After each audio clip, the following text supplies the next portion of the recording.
Teollistuminen muutti ihmisten elämää lopullisesti. Tehdastyö, suuret kaupungit ja tiukat työajat olivat tulleet jäädäkseen. Monet ihmiset eivät saaneet paljon rahaa työskentelystään ja joutuivat muuttamaan köyhille alueille, joita kutsuttiin slummeiksi. Huoneet olivat pieniä ja ahtaita, ja ne piti jakaa useiden muiden perheenjäsenten kanssa. Asuminen oli usein muutenkin levotonta rikollisuuden, alkoholismin ja yleisen köyhyyden takia. Monesti näillä alueilla sairaudet levisivät saastuneen veden ansiosta.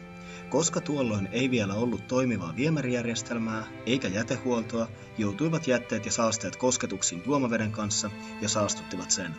Teollistumisen ajan pahimpana sairautena oli kolera, joka levisi juuri likaisesta juomavedestä.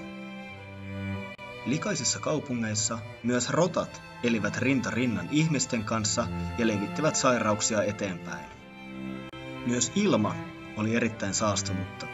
Savusumua pidettiin pitkään vaurauden symbolina, mutta savusumun takia monet ihmiset kuitenkin sairastuivat keuhkosairauksiin, joita heillä ei ollut varaa hoitaa.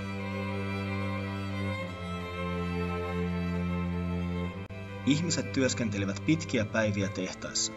Lapsityövoima oli yleistä ja lapset joutuivat työskentelemään usein jopa yli 12-tuntisia työpäiviä tehtaissa tai kaivoksissa ansaitakseen perheilleen edes hieman enemmän rahaa.